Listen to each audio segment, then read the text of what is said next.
our first speaker of the session, Dr. Naveen Sisodia. So, Naveen Sisodia is also the alumni of IIT Delhi, and he obtained his PhD in the same lab, Spin Dynamics lab. So, and he is currently working at SPINTEC and laboratory, and he works on some numerical simulations of synchronization in nanocontact spin torque oscillators. And his work involves the design and validation of skyrmion-based logic in memory technologies. So, with this brief introduction, I would like to ask Dr. Naveen to share his presentation with us. Thank you, Professor Himanshu. Let me try to share the screen.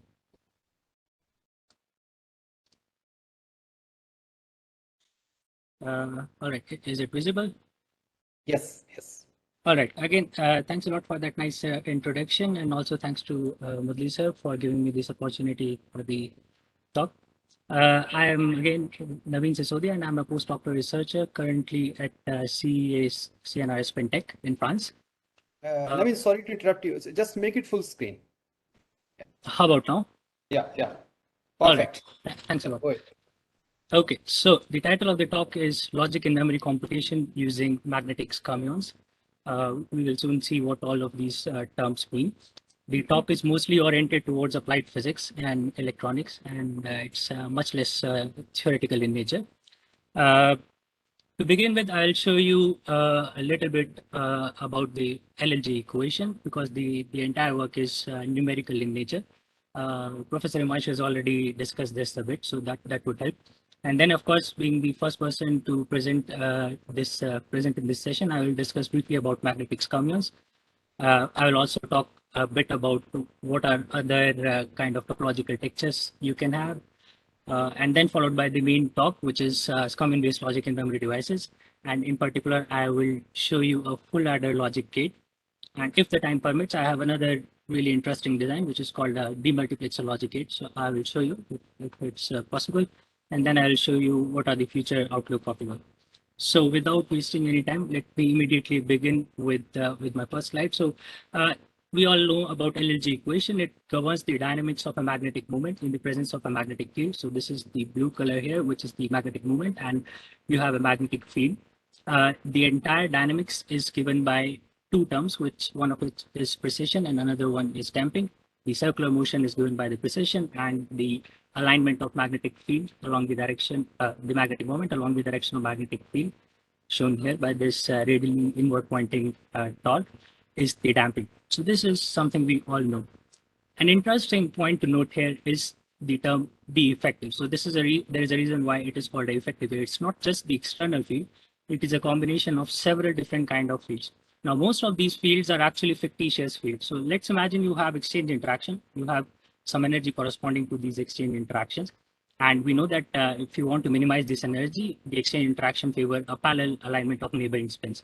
Now I can represent this energy in terms of a fictitious field, which is shown here, the B exchange. And then I can put this B effective back into my LLG equation. And then I can look at the entire dynamics in presence of course, an external field plus an exchange interaction. And so on, I can do the same thing with many other interactions. For example, you can have something called a Logicinmemory interaction, which is given here, which can give you some other arrangement of magnetic spins. You can also have magnetic anisotropy, which likes to align all the spin in a particular orientation. You can also have magnetostatic or even thermal field.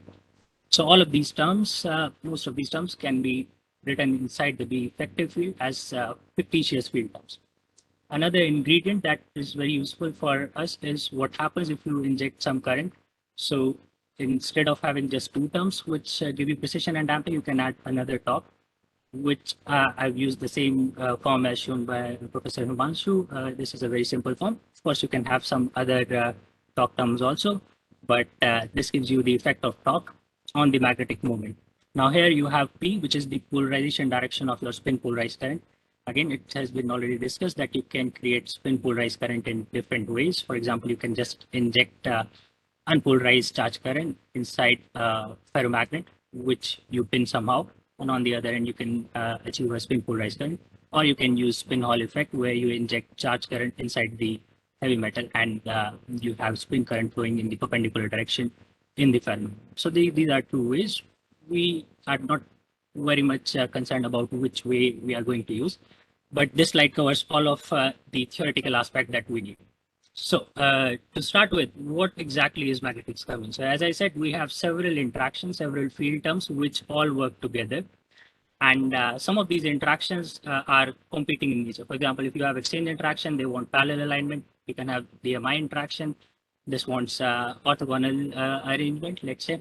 To give you a brief, to give you just a hint, this is usually present wherever the inversion symmetry is broken. So a very easy way to do this is to have an interface of ferromagnet and heavy metal.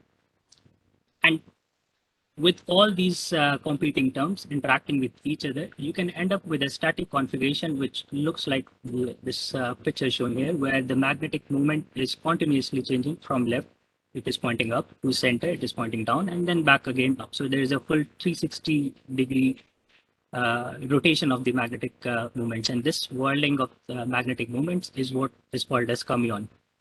Another way to look at this skyrmion is to map this 2D configuration onto a 3D sphere, where each of the normal direction of the 3D sphere represent a magnetic moment in this 2D magnetic skyrmion. So this is just another way to represent the same skyrmion. But why exactly would we be interested in this?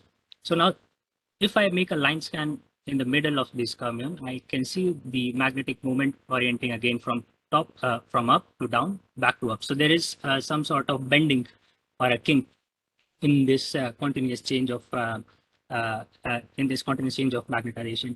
And if I imagine my both end to be infinite in nature, so the left end goes to infinity, also the right end goes to infinity, you can actually never take out this kink by any kind of continuous change in the magnetic moments. So only way to take out this kink is to literally break or destroy the magnetization somewhere and then rearrange all the magnetic moments so that you get a uniform magnetization. This directly tells us that there is certain stability associated with this kind of structures.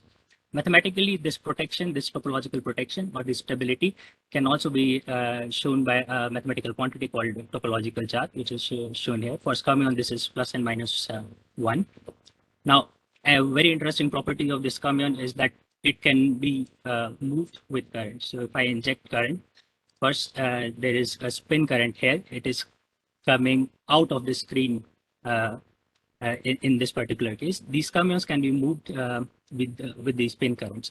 Now, when I say the skyrmion is moving, I mean this entire configuration is moving. The magnetic moments itself are fixed. Just the configuration is moving. You can imagine it to be some sort of wave which is traveling. So this is a skyrmion which you can move. Now, it is not something that you can just observe in numerics. You can readily see it in experiments, even at room temperature. This is something which was done by one of the alumni, Sajid, in 2019, where he showed room temperature skyrmions in puzzler alloy. More recently, I'm just showing you another image where we have skyrmions at room temperature in cobalt platinum. This is taken at my current workplace in SPINTEC. So all these black dots that you see are the magnetic skyrmion. The contrast is from a MOOC microscopy image. So you can have skyrmions in experiments quite easily now.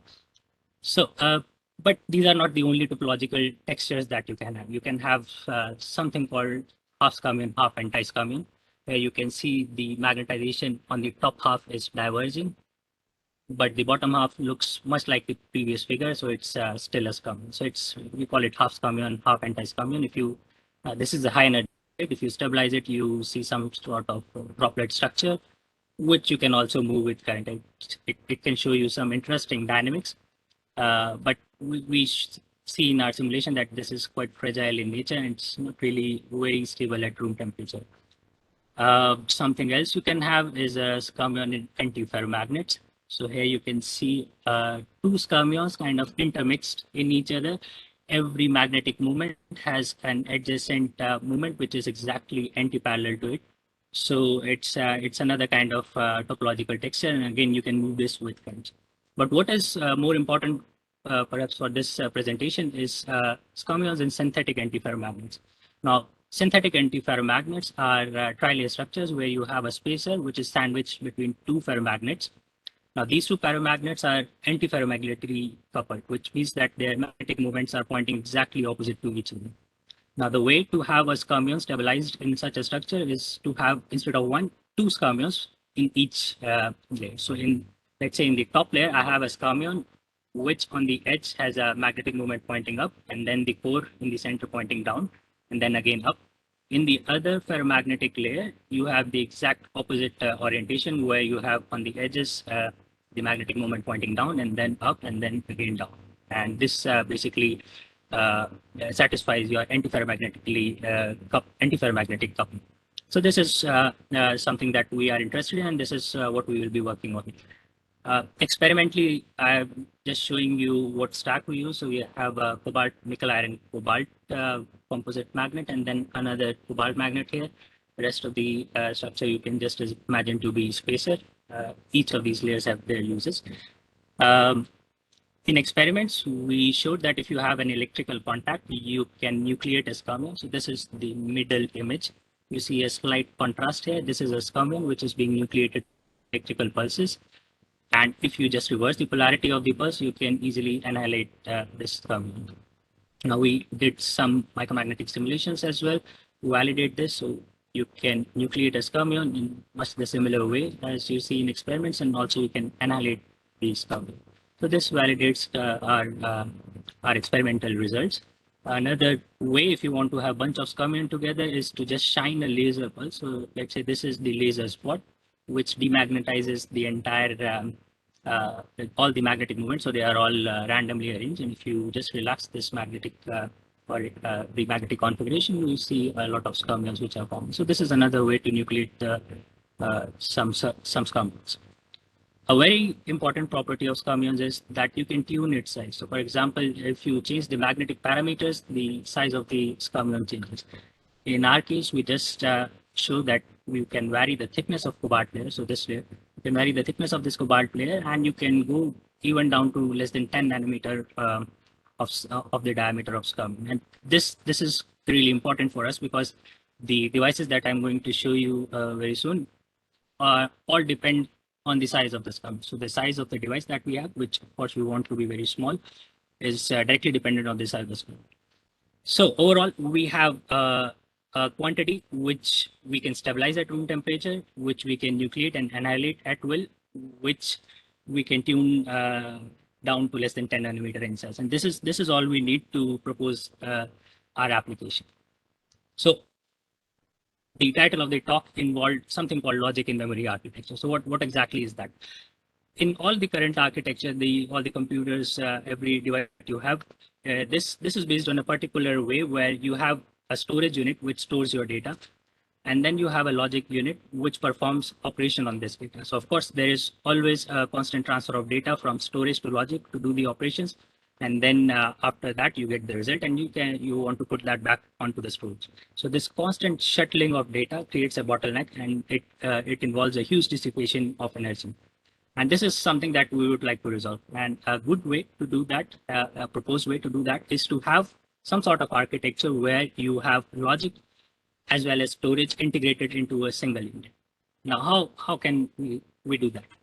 It has already been proposed some time back that skyrmions can be used as element of magnetic bits in racetrack memories. Now, racetrack memory is different from a regular memory that we know, in the sense that instead of your read head moving towards the data, you actually move the data itself toward the read head. And this can be done by using magnetic skyrmions, because you can just have 1 and 0 represented by magnetic skyrmions as presence and absence. And you can move them, you can translate them with electrical pulses, so you can have a racetrack memory. But what we need is some way to do skyrmion logic also. And a physical property of skyrmion, which is really useful for us, is that they repel each other. There is of course a lot of physics behind it, but this is the overall nature of the skyrmion that we need to explain our results. Now, we want to integrate the memory and the logic, but there are certain challenges that we need to overcome. First of all, even though I say that you can represent skyrmions, you can represent magnetic bits by skyrmion by just their presence and absence. We can easily see that the information is encoded in the distance between the skyrmions. But we know that there is always a thermal noise, and the distance between these skyrmions can change. And when this distance changes, you are directly corrupting your data. So we have to somehow solve this issue. Also, we do not want a system where which we cannot scale. We want something which we can easily cascade, which we can use to make very large scale networks. So we have to take care of this also while proposing some design. And at the end, if possible, we would also like some reconfigurability so that we can use just one logic gate and reprogram it to do different kind of logic operation. So let's see how we can do that. Something that I used as an inspiration for this work is it was one of our previous work in our group ourselves, where we locally modify the magnetic properties of a thin film. So here what we do is we create tracks by helium ion irradiation, which lowers the anisotropy of this track just locally inside these tracks. And what this does is your skyrmion is more stable inside the track than outside of it. So you basically are confining skyrmion only inside these tracks. The images on the right just show you this skyrmion moving inside the track by different current pulses.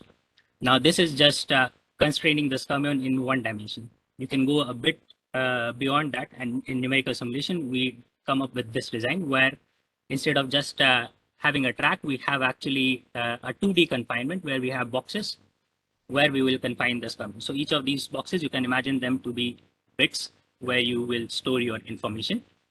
And the gray color that I show here basically represents a lowered anisotropy. So the gray is 100 millitesla HK effective, the anisotropy value. The outside region is high anisotropy, so this is unfavorable for this skyrmion. So skyrmion would hopefully not go out on its own, not at least in presence of thermal noise. And I also have a 5 millitesla much lower anisotropy region, which I use as some sort of skyrmion generator. So let me just play this video and it will be immediately clear. So I can send between currents. I can send current between 3 contacts here, C1, C2, and C3. When I send current between C1 and C2, I can nucleate a skyrmion out of a pure out of plane state. So this is what happens in the first shot. Now I can send current between C1 and C2 again. And what it does is it fires a skyrmion inside my memory, which is my racetrack storage. And at the same time, it nucleates another skyrmion in the generator region, which is what we do. But I can also send current between C2 and C3, which just shifts all these skyrmion. And this completes an entire protocol, which you can use to basically encode any information that you want. So for example, here I'm encoding 11001, etc. So you have a full methodology, which you can use to, first of all, encode the data. Now you can see that actually the skyrmions are still moving in the white region. Again, there is no discontinuity in this system. The system is just a thin film, and the color only represent a change in the magnetic pattern, a physical discontinuity. And as I said, even though the white region are unfavorable for the skyrmion, you can still inject enough current so that the skyrmion can pass over the barrier. And I can actually show you the shape of the barrier as well. So if I just look at the energy of the system as a function of position of the skyrmion, this is how it looks like. And I can clearly see there is a barrier in the middle of region R2 and R3 and so on for other cells. It's about 33 kBT. You can actually optimize this as well, but this is reasonable thermal stability. So I know that the skyrmion will be confined only inside the region R2 and R3. But of course, if I want to move them, I can send in enough current to push them over the barrier. So this concludes my part where I want to design the racetrack memory. Now, what about the logic? So what I came up with eventually was a one bit full adder design. A full adder is basically a logic gate which does binary addition with 2 inputs, A and B, but it also takes into account a carry in. So you have overall 3 inputs, and as at the output, you get a sum and you get a carry out. I have 2 carry out here. One of this is basically redundant. You can use just one of them. Now, how exactly does this work? Again, the color represents a lowered anisotropy value. It's a continuous system. The white region is just a high anisotropy region. So let's say if you have a skyrmion here in the middle one, you can send a current pulse, which will push it over the barrier, put it in the middle region. Then you can send another current pulse, which pushes it to the center output. And I'm calling this as sum. But if this skyrmion is on this top cell, this is the trajectory it follows. And now why exactly it deflects? Because there is a anisotropy difference here, and the skyrmion doesn't want to go into this white region. It's not a physical notch, but it does the same job as a physical notch. And because of this deflection, the skyrmion again ends up in the center cell. Similarly, this is just almost symmetric case to the previous one, and the skyrmion ends up in the center cell. If you have two skyrmions, they are deflected by these notches, but they also repel each other, and the overall trajectory is what I have shown here. So you start with two skyrmions and you end up with two skyrmion in the outside edges, but there is no skyrmion in the middle. So the sum is 0, the C out is 1. And this happens in all three cases. Again, it's just the interaction between the two skyrmions as well as the interaction of the skyrmion with these notches. And if you start with three skyrmions, you end up with three skyrmions. So if you look at the overall picture, you will see that whenever you have one skyrmion, you get sum 1, C out 0. If you have two skyrmions, you get sum 0, C out 1. And if you have three skyrmions, you get sum 1 and C out 1. In general, if you look at full adder gate in digital electronics, it requires you 2 XOR gates, 2 AND gates, and an OR gate. And here I'm just doing the entire full adder computation in one shot. So to validate this, I can show you the macromagnetic simulations. Perhaps we can focus on maybe this one. So you can see how the skyrmion is deflected and now they are repelling each other. And then I can send another current pulse, which puts them in the outer edges. So this is the current pulses that we optimized. The first high current pulse sends the skyrmion from these cells to the middle. And the last high current pulse sends the skyrmion from the middle cell to the outer cell. The middle one are just there to let the skyrmions evolve.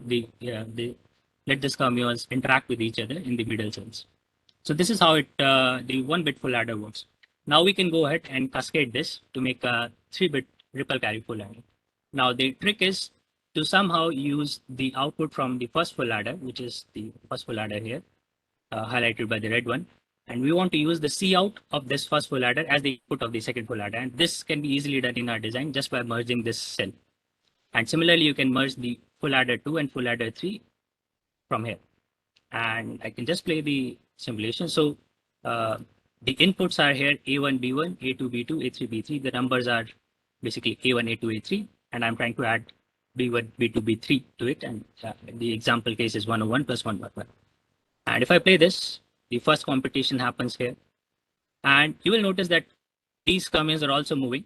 And these green logic gates actually do nothing but just provide synchronization. What exactly do I mean by that? Let's see if I get the full adder 2 here. So at this point, I have the output from the full adder 2 here. And you can already see that the other inputs are already here, exactly at the same time as the full adder. And this is what these green gates do. They don't do mathematically anything to the input. They just push out whatever you give as input, but they provide the synchronization in time. And if I let the simulation finish, you will eventually see that the final output is obtained in C4, C3, C2, and C1, and this will be 1100, which is the correct computation. Now, you can be a bit more creative and do something else. Instead of putting the inputs like this, I would like to put my inputs in the same track. So here I have input 011, and I want to add it with 111, which is here represented by skyrmions. And let me play this. Now, what we have done here is I have changed the barrier here and reduced it a little bit. And this allows me to do something more. I can use now a negative polarity pulse to pull the C out back and then again put it back at the input stage. And this is exactly what you need in a full adder, in a ripple carry full adder. And then you can proceed with the next computation. And if you do it iteratively, and you will end up with the final output, which is 1010 in the middle. And this is the correct output. So this is another way to do the same computation. It's a different design. We have evaluated and compared these two designs. Actually, the lower design is better in terms of energy efficiency, but in terms of computation time, the upper design is better. So depending on what you need, you might prefer one over the other. Now, you can do other kind of logics with the full adder also. So full adder is a bit more complex mathematical operation. The sum is represented here, an XOR operation between A and B, and the XOR operation of the output with the C in.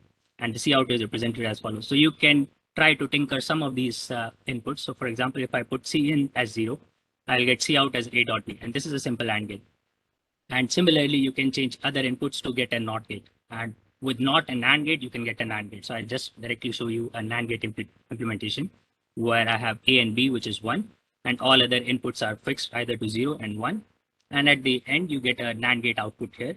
You also get some other outputs, which you may or may not need, but the NAND output is 0 for this particular case. So since we already know the NAND gate is a universal gate, it is a mathematical validation that you can practically design any kind of logic operation with this architecture.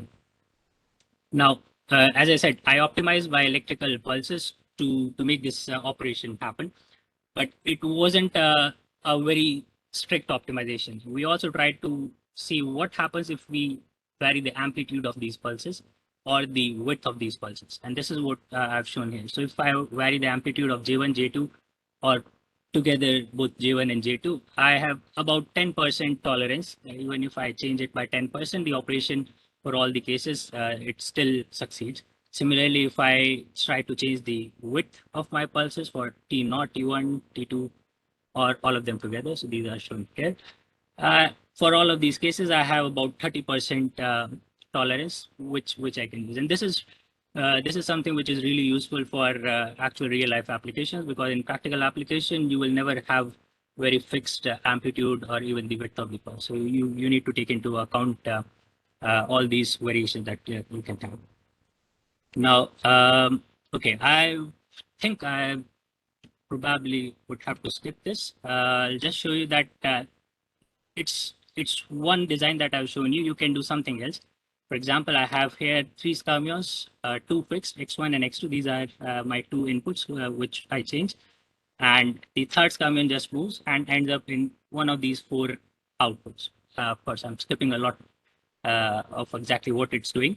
But the final output is that on the O1 to O4 output, you have all 4 possible logical combination of the 2 inputs, X1 and X2. So if I change X1 or X2, I will have a skyrmion in a different track at the end. So using that, you can again claim that you can do any kind of operation by just using purely skyrmions as your logic weights.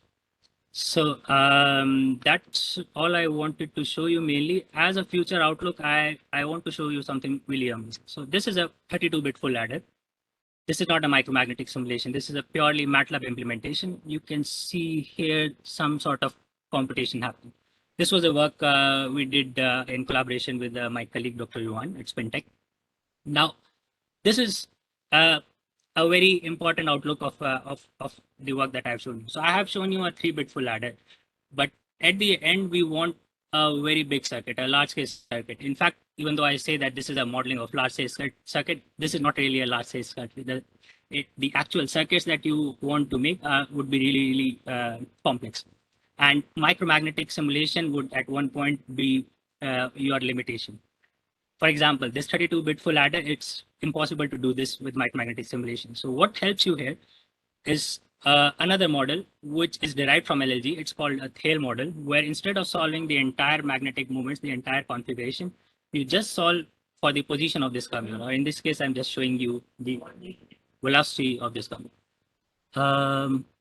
Am I audible to all of you? I'm just getting a response that I'm not audible. Please, Naveen, try to summarize your talk also. Yes. Okay, so yeah. So overall, what you are just saying here is, I think I'll just go ahead. So you have another implementation where you can basically do the same computation, but with much less resources. And also something we are interested in nowadays is some sort of neuromorphic computation with skyrmions. Here I can show you a nice video where all the skyrmions are kind of breathing and they are all interacting with each other. This is something that you can utilize for reservoir computing as proposed by Pina et al. Sometime back in 2020. So I think this is all. I'll conclude my presentation here and thank you all for your attention. I hope I'm not too over the time and I would be happy to answer if there are any queries. Thanks a lot. Yeah, thank you, Naveen, for this interesting presentation. So we have one question from Ajit Sahu. So if Ajit is not there, Ajit is there. Okay, so I can read the question for you. So his question is, over varying thickness of cobalt, how does formation or stabilization of skyrmions relate to interfacial roughness of the system? That's a really good question. Let me go back to this result. This is to clarify. This is a numerical result. We have some simulation. We have a model. I did not take into account the roughness, but indeed, if there is a lot of roughness, it would be. I mean, it depends. I mean, for example, here you can see when you tune the thickness. This is a really fine tune. In our experiment, we usually have wedge samples so that we can get such fine tuning of thickness. Now, when I say roughness, let's see. I can imagine it in terms of a change in magnetic parameters. I did not show it here, but we did simulation with something called Voronoi tessellations, where you can have some grains where you change some magnetic parameter. We change anisotropy. And similar to the tolerance slide that I showed, we checked how much tolerance we have in terms of some grains which have varying anisotropy. It wasn't a whole lot. I think we changed the anisotropy by about 0.5 or 1%, and that was all we could sustain. So if the roughness is too much, or if there are too many impurities, too many defects, of course it fails.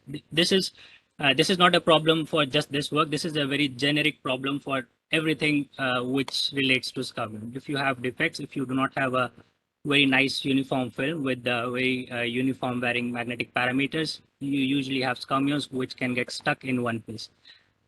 As to what happens to exactly the stability and size of scum, this probably is difficult for me to say.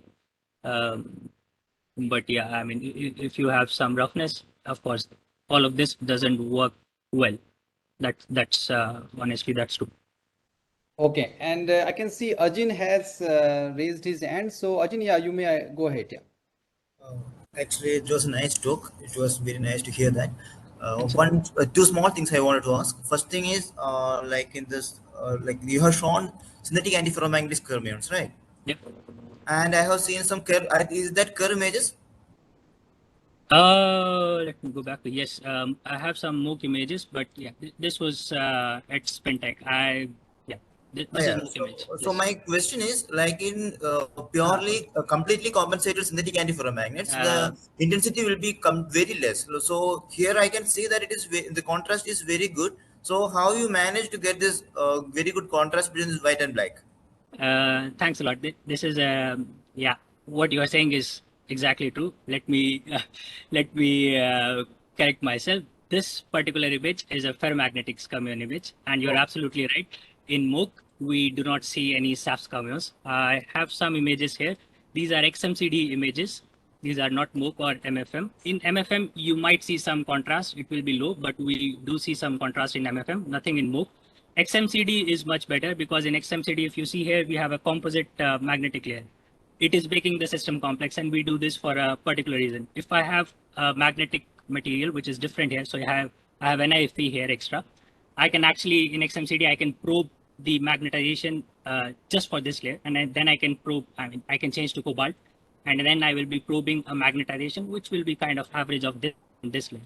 And using both of these images, one probe at cobalt and one probe at nickel iron or iron ash, I can basically claim that I have scammons in both the layers, and I can also claim with XMCD that they have opposite orientation.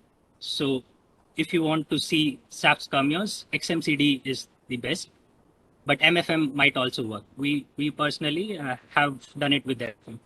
But I'm sorry, this was my mistake. This is a MOOC image, but it's ferromagnetic scammon. Okay. Yeah, nice. Thank you. One more small thing, like in the next slide that you have shown, the stack was shown, right? Yes. Yeah, stack like the values that you have given is in the second order of angstrom you have managed to control.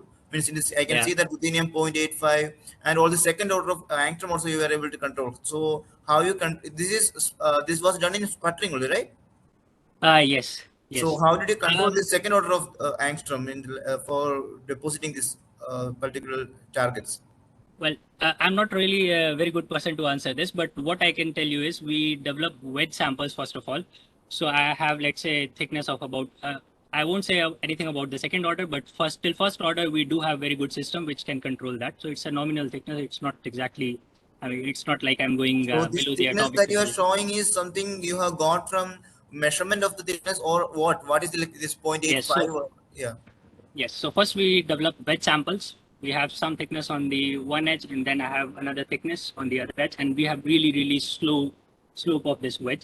We probe for what is a good region to have skyrmions, because skyrmions are really very fickle. You might stabilize it at some thickness. So here you can see from 1.3 to about 1.4. That's the entire slot that I have for the skyrmions. If you go beyond that, you won't see anything. If you go less than that, skyrmion will be very small. It will be destroyed. Oh, nice. So we basically look for where we see the skyrmions, then we mathematically calculate what should be the thickness at that point, and then we try to develop a fixed thickness film. But sometimes this is not successful, and we have to work with wedge samples. But this is still okay because wedge is very slow, so it's kind of flat if we fabricate anything. Okay, which year you have published this paper? This one will come out really soon in a couple of weeks in NatCom. Ajin, okay. You can discuss it later. So we have one more question from Dilip Gupta. So yeah, Dilip, yes. You can please ask your question. Yeah. Hello, Naveen. Hello. Yeah. It's a nice work and nicely presented. Thanks a lot. So out of curiosity, I have a question that the model you have presented for the logic gates or skyrmion based these logic gates, these are already available in the market, or is just a model? No. This is just a proposal. We tried this in experiments. It's really difficult, and this was the very first question. We believe that we have a lot of pinning in our samples, because of which we have skyrmions which get stuck at some places, and it's not really, it's really hard to do it in experiments. We are trying to come up with some countermeasures, some designs where we are less dependent on very precise motion of skyrmions. In fact, one of the future outlooks that I showed on neuromorphic computing, this is actually coming exactly because of this reason. At one point, we realized that maybe digital logic is not the area where we should propose skyrmions to be as a prospective candidates. Neuromorphic computation, where you do not really need a very precise motion of skyrmions, could be a better place for skyrmions to be used at. But yeah, all of what I showed is proposals. It's not in the market. We are trying it, but so far very little success. My second quick question is that, if you see the density wise, the density of the memory, so the separation of the bits where the skyrmion jumps, that is about 60 nanometer, and the separation is about 80 nanometer. So total one bit is about 140 nanometer. So yes. Don't you think that the density is very less, even in the transistor based memories that are available, that is very small? Yes, of course. So what we are trying to propose in this is a logic in memory architecture. We are nowhere near the current state of our transistor or CMOS.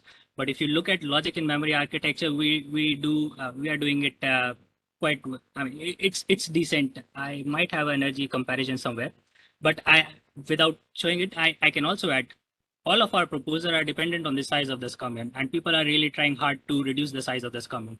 So all of the proposals that I show, I have a skyrmion size of 57 nanometer, and I already showed in one of the slides that I can go down to less than 10 nanometers. We did not do this optimization to make it very small. We just wanted to show a proposal, and we used all the parameters that we used in experiments. So we did not tune and optimize this particular aspect, but you can do better than this. But at one point, it is not going to be probably 2 or 3 nanometer technology. It's definitely going to be more than that. But it doesn't matter, because this is a logic in memory proposal. It's not a simple logic gate or a simple CMOS. So the competition is with different technology, which it can compete with. So it has the potential. Thank you, Naveen. Thank you. Thanks a lot for the interesting questions. Thank you, Naveen. Thank you. So now we can go